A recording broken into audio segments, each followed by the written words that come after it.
Bueno, así ahora sí, Romanos 3:23. Por cuanto todos, diga otra vez la palabrita todos. Por cuanto todos pecaron, todos están destituidos de la gloria de Dios. Ese es el primer concepto importante que tengo que entender. La palabra de Dios dice que no hay uno que no haya pecado. Y que el Señor considera que no hay justo por cuanto todos pecaron. Y acá empezamos a cerrar un poco la ecuación. El Señor dice, todos pecaron, por lo tanto todos están destituidos de mi gloria. Cuando habla la palabra de Dios, gloria, no se refiere a fama, porque el mundo confunde gloria con fama. La gloria de Dios es el hábitat de Él, el resplandor de su imagen y su presencia. Quiere decir que básicamente estar destituido de la gloria de Dios significa no compartir su presencia.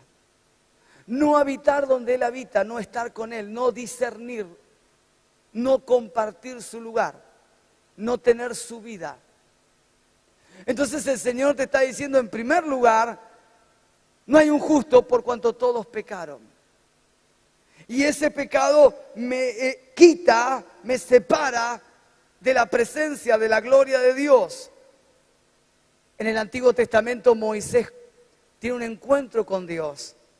Y la gloria de Dios empieza a manifestar. Y si lo estudias, puedes estudiarlo en el libro de Éxodo, en el libro de Deuteronomios también.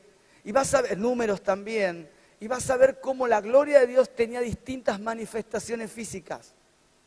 La gloria de Dios se manifestaba quizás en una nube, se manifestaba en una llama de fuego, en una columna de humo, en una tormenta con estruendo y relámpagos en una montaña, en un silbo apacible en el caso de Elías. La gloria de Dios se manifiesta de muchas formas, que significa el lugar donde Dios habita, pero lo principal es el resplandor. Significa básicamente la comunión con Él. El pecado ha quebrantado la comunión con Él. Ahora, ¿cuál es el punto? ¿Dónde entró el pecado? Bueno, vamos a Romanos 5:12.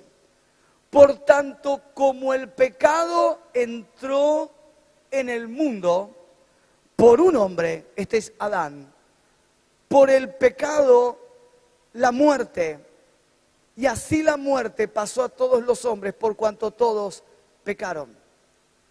Quiere decir, y quiero que lo leas con mucha atención, por favor, un segundo más.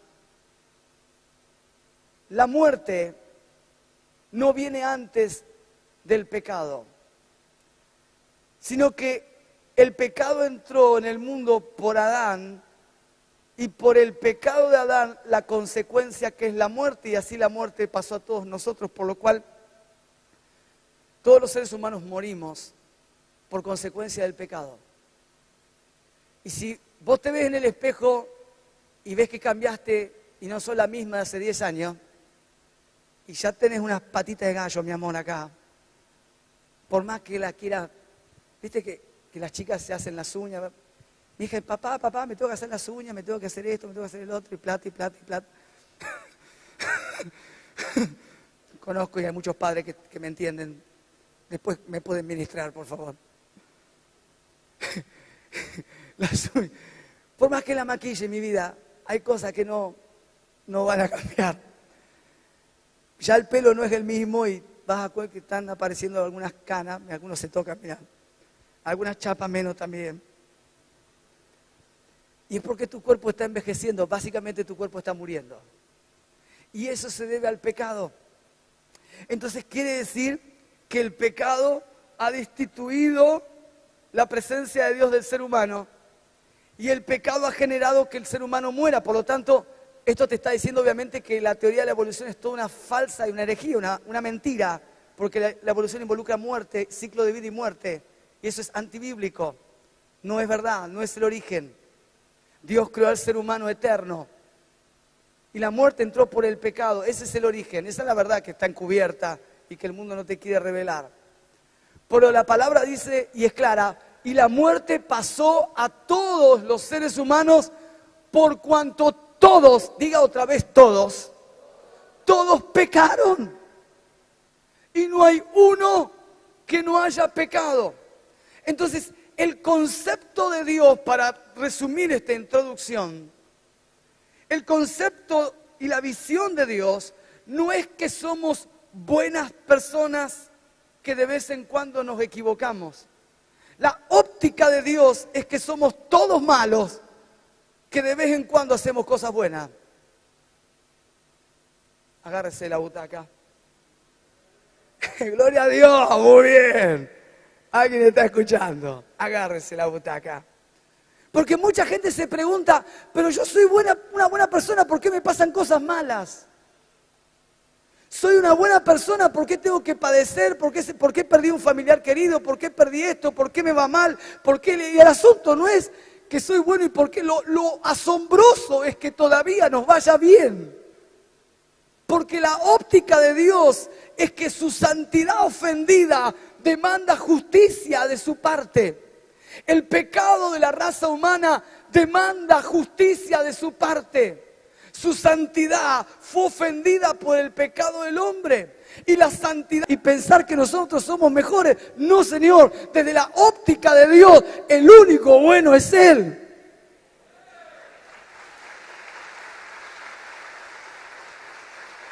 ¿Alguien está escuchando al Señor acá?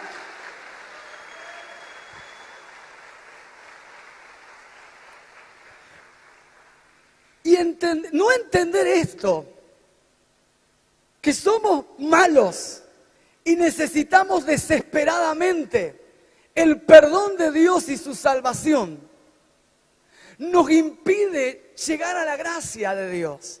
Repito, no entender que somos malos y pecadores y que necesitamos desesperadamente el perdón y la salvación del Señor, nos limita y nos aleja de la gracia de Dios. Si una persona no es consciente que necesita ser perdonada y necesita ser perdonada porque es un pecador y que en su esencia es mala, si no entiende eso, ¿cómo va a entender y recibir la salvación del Señor? ¿Cómo se va a arrepentir si le digo que es una buena persona? No, Señor, la palabra de Dios dice que por cuanto todos pecaron, todos están destituidos y todos necesitamos desesperadamente el perdón y la salvación del Señor. ¿Alguien en casa puede decir gloria a Dios ahí?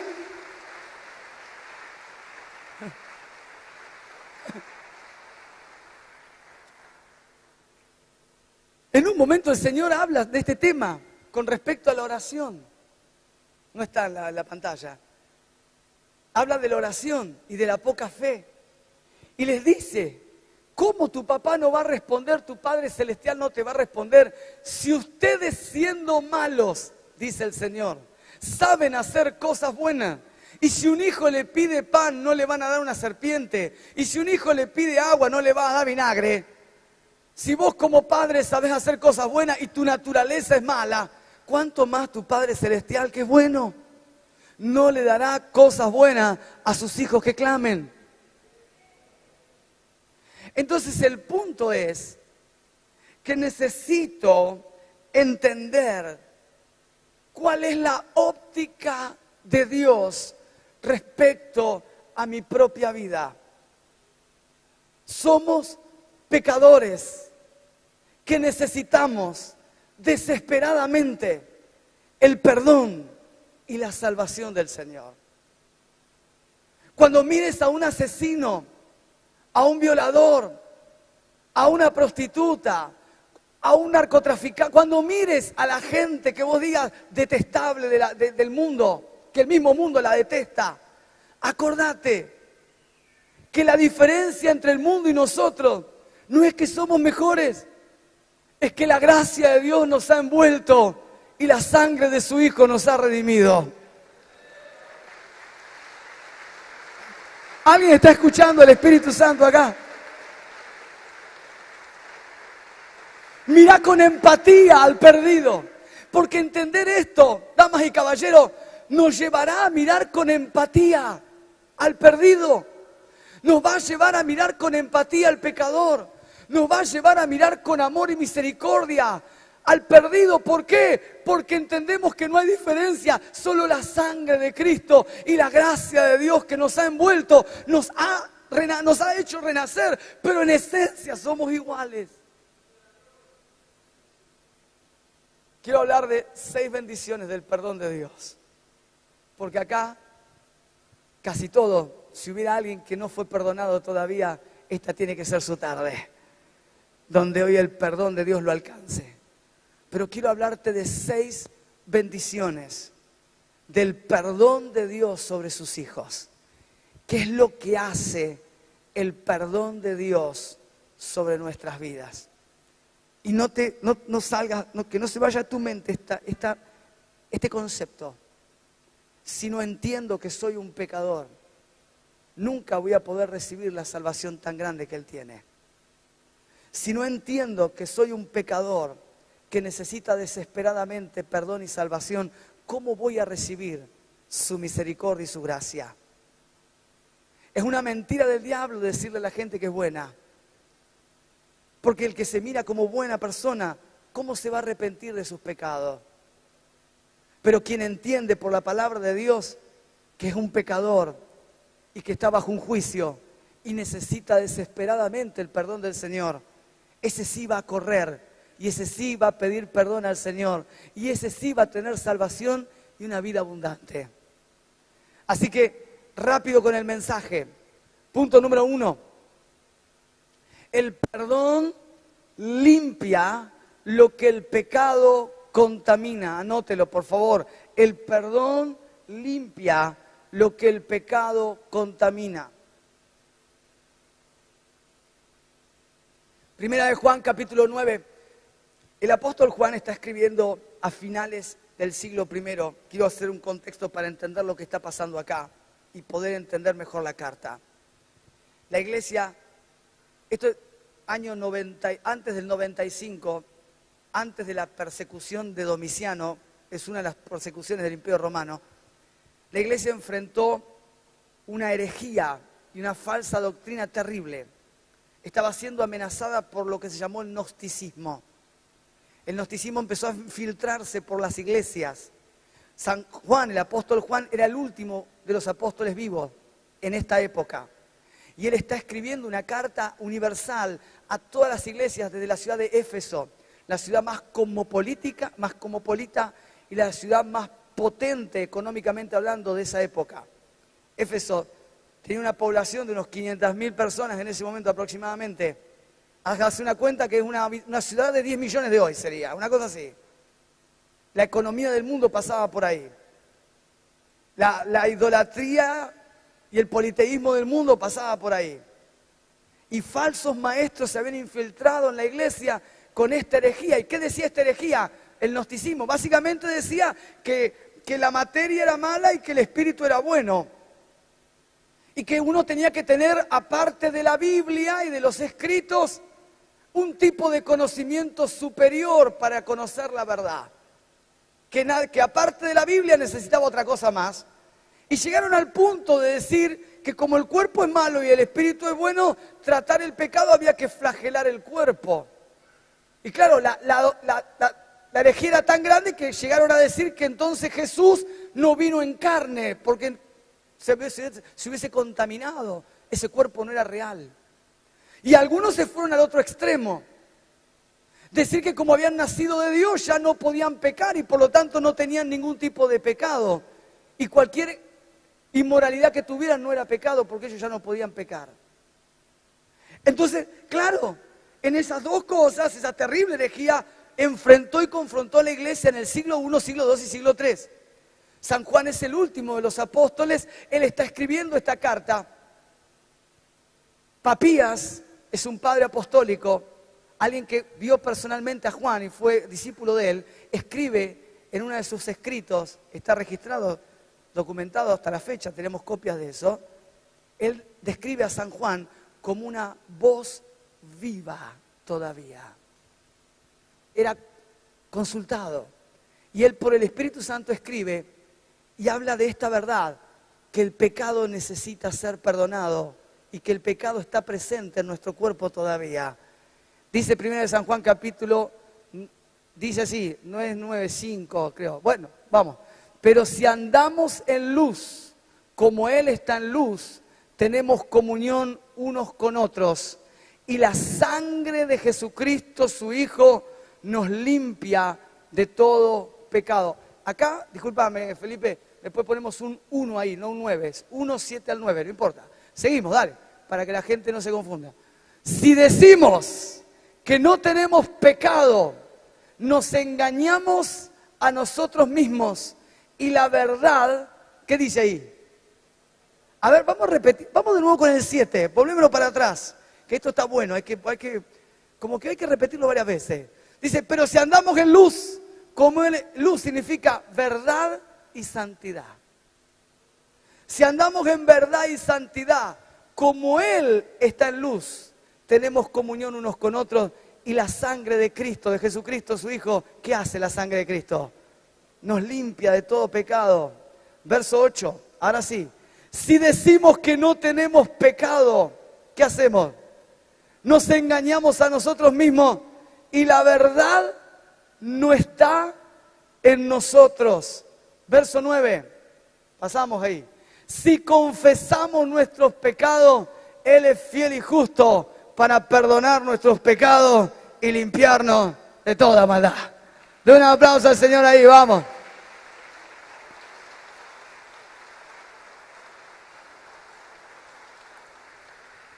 Un aplauso con ganas, algo que estamos aplaudiendo al Espíritu Santo.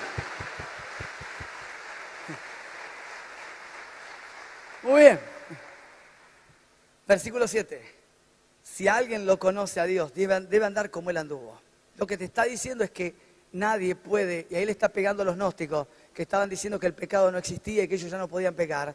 Y le está diciendo, no, si alguien conoce a Dios, tiene que andar en luz, porque Él es luz. Tiene que andar en verdad y santidad. O sea, la verdadera vida cristiana te lleva a vivir un testimonio. Versículo 7, puedes pasarlo. Para adelante, por favor. ¿Pasamos? Ahí está. Un cristiano genuino tiene por hábito, o sea, su estilo de vida es andar en luz y verdad, no en tinieblas, que significa en falsedad y pecado. Mi fe se traduce en un estilo de vida.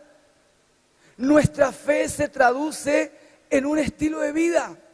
Si hay una fe salvadora, genuina, entonces tenemos por hábito caminar como Dios ha caminado, caminar en su voluntad, en sus mandamientos. Nadie puede haber nacido de nuevo y tener por hábito vivir al revés de lo que Dios dice. ¿Se entiende? Eso no significa, dice San Juan, y ahora entiendo el versículo 8, no te equivoques. Todos tenemos pecado. Verso 8, pasamos ahí, pasalo. Los falsos maestros no solo andaban en tinieblas, sino que negaban la existencia del pecado en su propia vida. Por eso San Juan dice, si alguno dice que no tiene pecado, está mintiendo. ¿Por qué?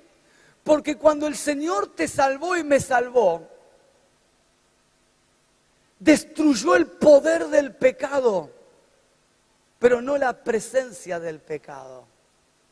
Esto hay que entenderlo.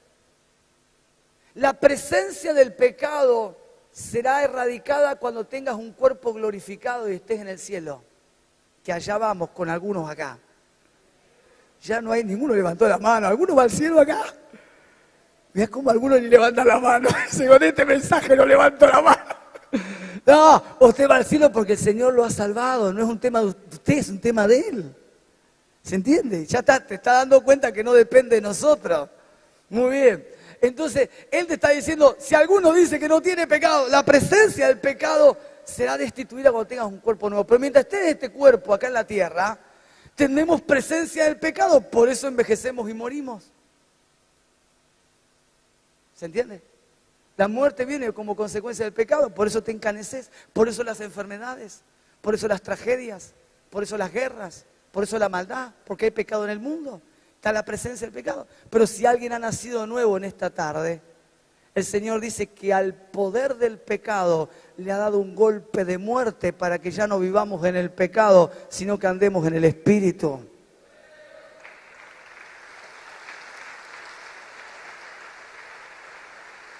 ¿Alguien está escuchando al Señor acá? Quiere decir que el pecado todavía mora en este cuerpo, pero el Espíritu Santo le ha dado muerte al pecado y me ha dado la capacidad, el poder para vivir sin pecar. Pero el pecado mora, el pecado está presente. Pero el Espíritu Santo que está dentro nos ha dado la capacidad, porque le ha dado muerte al pecado, de caminar en una nueva vida sin pecado. En otras palabras, usted tiene un cerebro caído, pero una mente renovada por el Espíritu Santo. Mi cerebro está caído y va a tender a pensar mal y a llevarme a las pasiones desordenadas y un montón de cosas. Pero el Espíritu Santo me dice, hijo, yo he renovado el espíritu de tu mente. Está la mente de Cristo que va a someter al cerebro caído. Usted puede vivir sin pecar. ¿Alguien está escuchando al Señor acá? Alguien dice, voy a caminar en el Espíritu. Dame un aplauso grandote, ahora sí, vamos. ¡Aleluya!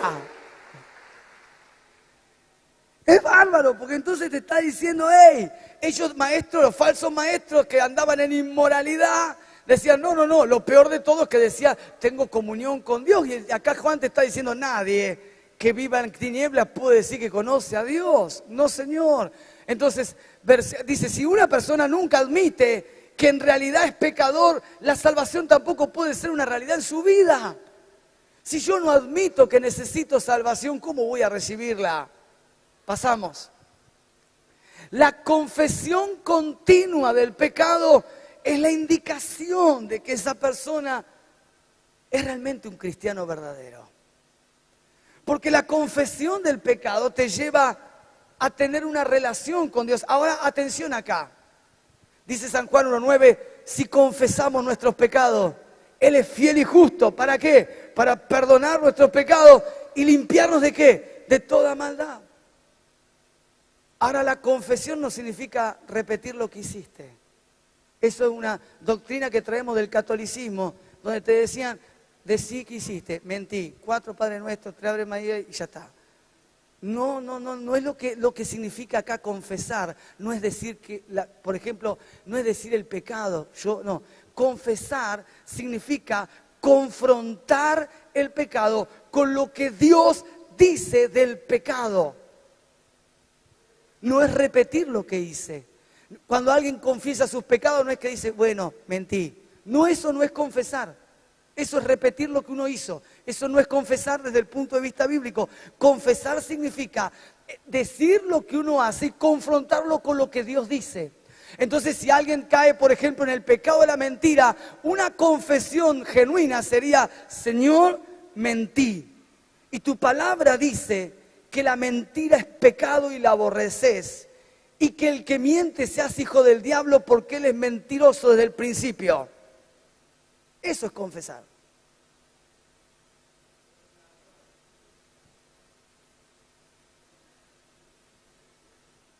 Ahora, lo maravilloso es que el Señor dice que cuando confesamos nuestros pecados, o sea, los expongo delante de Dios, delante de lo que Él dice, Él es fiel y justo. ¿Para qué? Perdonar el pecado y limpiar la maldad. El pecado necesita, escúchelo, ser confesado y limpiado. Confesado y limpiado. Confesado y limpiado. Quien anda en luz, anda en confesión. Quien anda en el Espíritu, anda en confesión. Porque ya viste que todos pecamos y que no hay uno que no tenga pecado.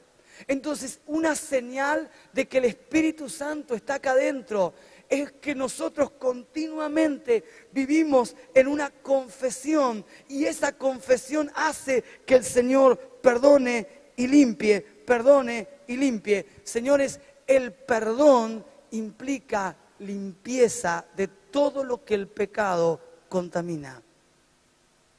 Cuando el Señor perdona, limpia. Limpia nuestro ser, limpia nuestra mente, limpia. Cuando hay confesión, hay limpieza. Eso es lo primero que hace el perdón. Entonces te das cuenta que todos necesitamos el perdón del Señor. ¿Hay alguien que quiera cambiar de vida acá? Pero sinceramente, que diga, Sergio, yo quiero cambiar de vida. Entonces necesito el perdón que limpia. El perdón del Señor no solo es quitar culpa, el perdón es el que limpia, regenera. Esto me introduce al punto 2 del mensaje. Vamos al punto 2. El perdón requiere la fe en Jesucristo que salva de toda condenación. No puede haber perdón si no hay una genuina fe en Jesucristo. Van de la mano. El perdón de Dios no se separa de mi relación con Cristo. No puede haber un perdón verdadero, un arrepentimiento verdadero, si no hay una fe verdadera en Jesucristo. Dice San Juan capítulo 3, verso 16.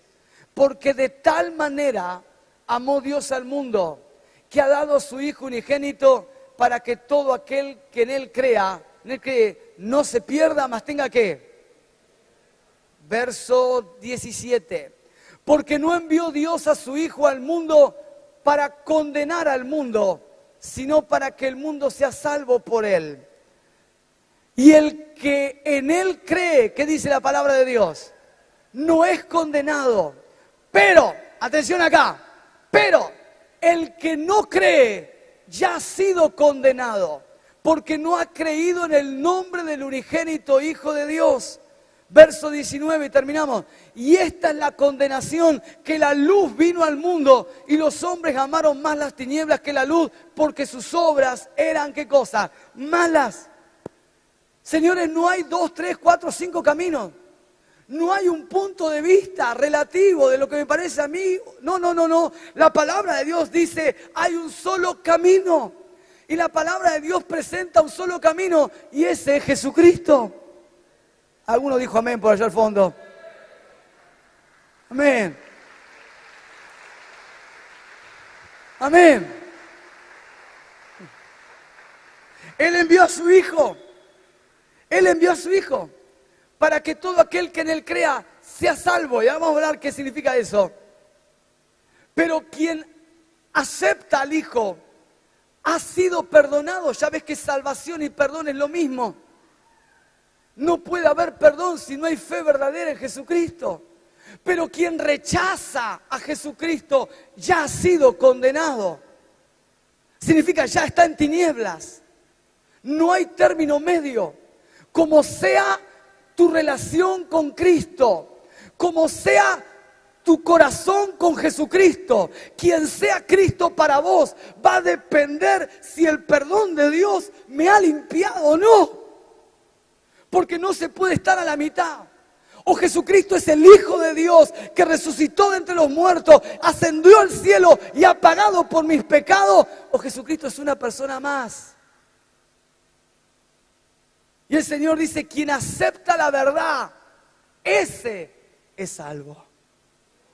Pero quien rechaza esta verdad, ese ya ha sido condenado. No ha tenido perdón, está en tinieblas. Está en tinieblas, entonces es fácil.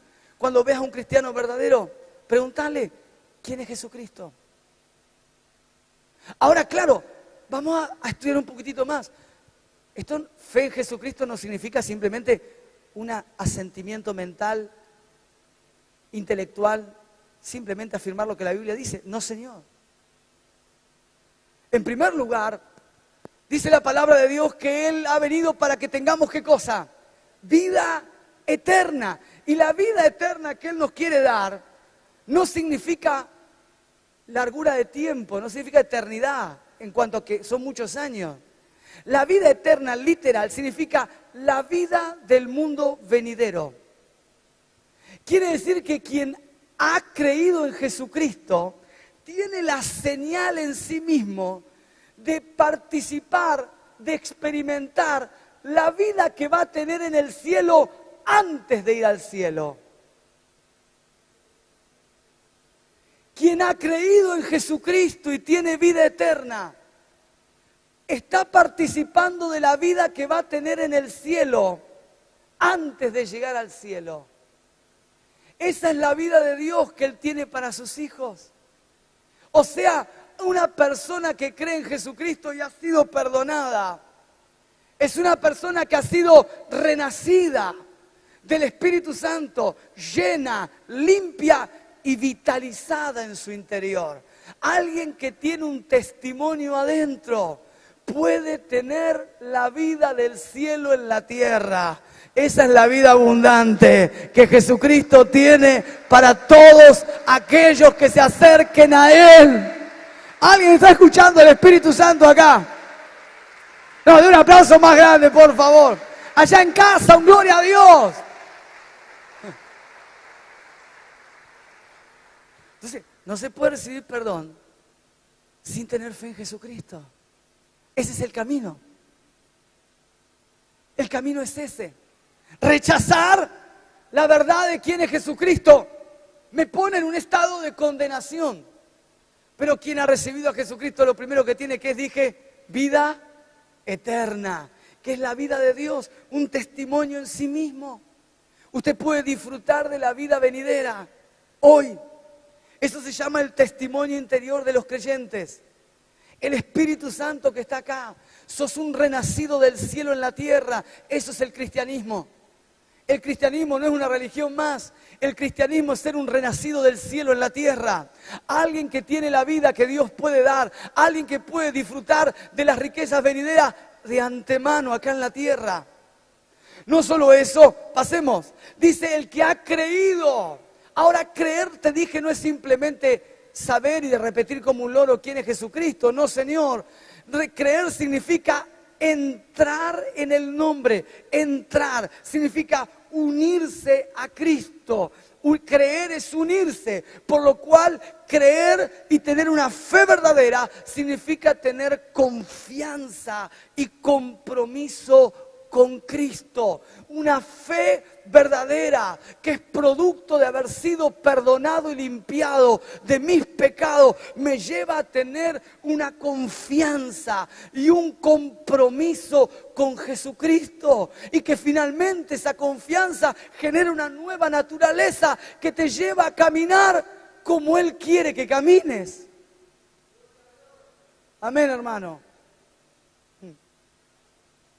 El perdón de Dios está vinculado a una fe genuina en Jesucristo. Esa fe genuina es la que te lleva a tener la vida que Él tiene y la que te lleva a tener un compromiso y confianza en Él.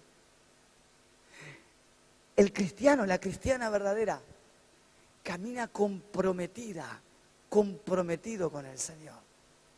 Claro, fíjate lo que hace el perdón. Te limpia y te compromete. Diga, me limpia y me compromete.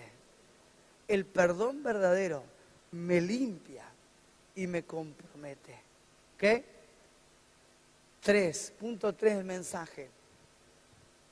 El perdón quita la parálisis, ahora vamos a ir más rápido. El perdón quita la parálisis espiritual, mental, emocional y relacional. Anótelo. El perdón de Dios quita la parálisis espiritual, mental, emocional y relacional. Dice Hebreos capítulo 9, verso 14.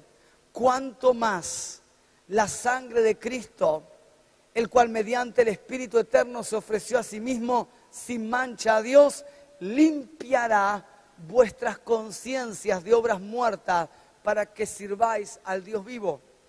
La conciencia puede ser solo restaurada y regenerada por el perdón de Dios. La conciencia no se regenera ni se restaura por la psicología, la psiquiatría o el psicoanálisis. La conciencia humana, la carga de las culpas, la condenación de los errores, la conciencia herida por obras muertas que todos teníamos, puede ser restaurada, regenerada, solo a través del perdón de Dios. Cuando el Señor nos perdona y nos limpia de todo pecado, ocurre una obra sobrenatural, y es que la conciencia es limpiada. Podemos caminar con una conciencia limpia, porque la sangre de Cristo nos limpia de todo pecado. Atención acá, la conciencia es una alarma que Dios le puso al ser humano, a todos los hombres. Y nosotros como creyentes tenemos que cuidar la conciencia. La palabra de Dios nos exhorta a mantenerla limpia, a mantenerla vigente, porque Él te va a avisar con tu conciencia cuando te equivoques de algo. San Pablo dice, y el Espíritu Santo me da testimonio en mi conciencia. El Espíritu de Dios usará tu conciencia para avisarte cuando te estás desviando, cuando estás pecando, cuando estás haciendo algo que a Dios no le agrada. Y el Espíritu Santo te pondrá la luz roja ahí, ¡pin! Cuidado, cuidado, cuidado. Entonces la conciencia es sumamente importante. Ahora, cuando uno es perdonado, esa conciencia ya no culpa y acusa, porque esa conciencia ha sido limpiada de obras muertas. Vas a caminar con una mente libre, sana, restaurada. ¿Alguien está escuchando al Señor acá? El perdón de Dios restaura, el perdón de Dios sana tu mente, tu alma, tu espíritu, te relaciona. Es maravilloso. O sea que si alguien tiene algún trauma acá, alguien tiene una fobia acá, algún fóbico hay acá, alguien está padeciendo algún trauma de la niñez, alguna acusación, alguien está teniendo algún trastorno psicológico, compulsivo, etcétera, etcétera, alguien es bipolar acá, alguien es depresivo que anda por allá tomando medicación. Señor, cuando alguien recibe el perdón de Dios, es restaurado de adentro hacia afuera. ¡Aleluya! El perdón de Dios te sana, te libera, te restaura. No, yo daría un aplauso más grande ahí. Una conciencia limpia, una mente sana. Es maravilloso. Es extraordinario el perdón de Dios. Seguimos, se nos acaba el tiempo, tengo más. El perdón sana las enfermedades provocadas por el pecado, decía David. Salmo 32:3, mientras callé, se envejecieron mis huesos y en mi gemir todo el día. Él había pecado y el pecado te enferma. No tengo tiempo de hablar, pero el perdón de Dios te sana el cuerpo. Pasamos. Otro más. El perdón regenera nuestra economía. ¿Desde qué punto de vista el perdón te sana las finanzas? Él limpia el pecado de la codicia. El perdón limpia Acordate que cuando Dios perdona, Dios limpia. O sea, Dios cambia, ¿ok? No es simplemente que perdona para seguir pecando. Ese no fue perdonado todavía, porque no hay arrepentimiento. El arrepentimiento genuino te lleva a no pecar más, porque el Señor te ha limpiado. El perdón limpia el pecado de la codicia, la avaricia y de las ganancias deshonestas. Por eso te enfoca en el reino. Establece los principios del reino de Dios para progresar. Por lo tanto, ¿cuáles son los principios? La bendición sobre el trabajo de nuestras manos, la honestidad, la generosidad y la administración responsable. Los 4 principios del reino para prosperar. Usted no va a recibir prosperidad porque diga, Señor, prospérame. Alguno piensa acá que dice, Señor, $1.000.000, gracias, pin caja. No es así. Reciba prosperidad, amén. No es así. Los principios de la prosperidad es que Dios bendice el trabajo de tus manos. Y para que Dios bendiga el trabajo de tus manos, tengo que tener el perdón de Él. ¿Alguien me está escuchando acá? Y los principios del reino, bendición sobre el trabajo de mis manos, honestidad, no ganancia deshonesta, generosidad en el dar y administración responsable. Lee el libro de Proverbios completo y ahí va a tener la sabiduría de Dios para prosperar. Seguimos, eso sería para otra charla. El perdón libera de toda esclavitud. Colosenses 1:12, estoy terminando. Con gozo, dando gracias al Padre que nos hizo como aptos para participar de la herencia de los santos en luz, el cual nos ha librado de qué cosa. ¿De qué nos ha librado el Señor? Por lo tanto, no me venga alguno acá que está bajo la potestad de las tinieblas si usted ha nacido de nuevo. Si usted ha nacido de nuevo, no está bajo la potestad del diablo. Ha sido trasladado al reino de su amado Hijo, en quien tenemos redención por su sangre, el perdón de los pecados. El diablo no puede tocar a nadie. Que sea un hijo de Dios. Que esté lleno del Espíritu Santo. Usted estaba en autoridad. Diga, estoy en autoridad. El perdón de Dios te ha librado de toda esclavitud. Claro, pero a veces el diablo puede trabajar en la ignorancia y el desconocimiento y decirle al cristiano que está esclavo, y ese cristiano vive esclavo por una mentira de Satanás. Terminamos.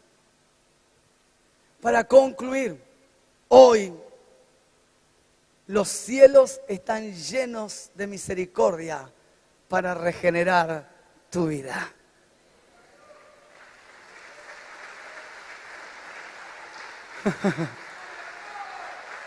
¡Gloria a Dios! Podemos declarar, pasar la declaración. Podemos declarar juntos. Extienda sus manos hacia acá y declare conmigo. Y diga, este año 2023, año de regeneración, decidimos perdonar a todos aquellos que nos ofendieron y recibimos el perdón celestial sobre toda condena y juicio que pesaba sobre nosotros. Amén.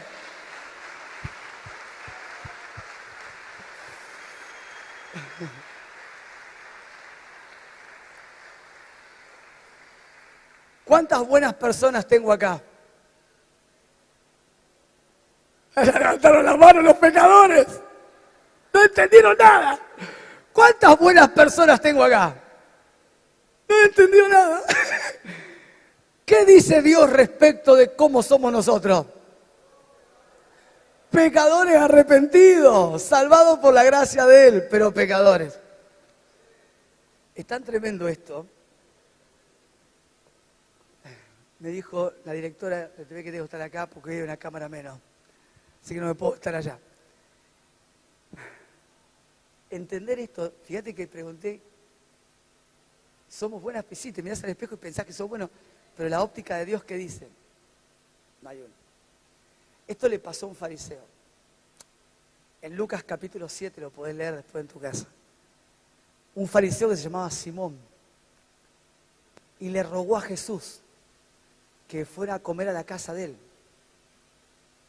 Entonces, claro, imagínate, el fariseo era un principal de la sinagoga, o sea, un pastor de la iglesia, para darte una idea, ¿no?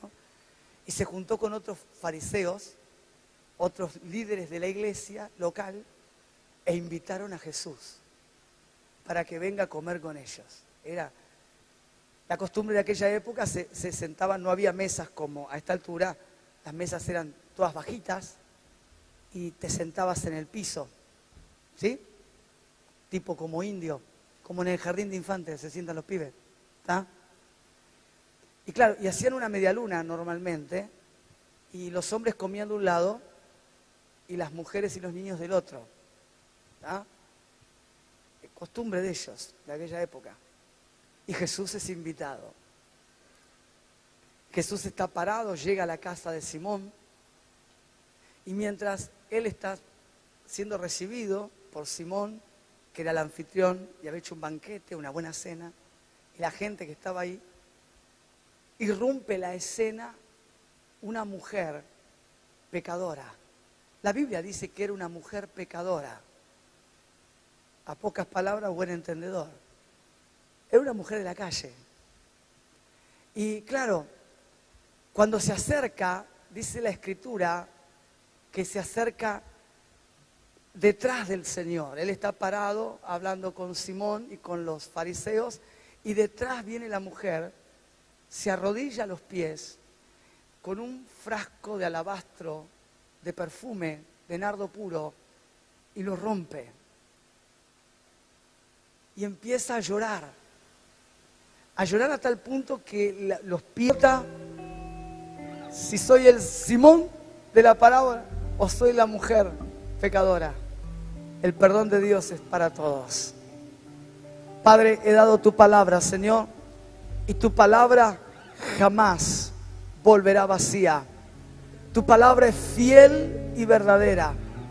Y hoy nos has hablado, Señor, que el perdón regenera.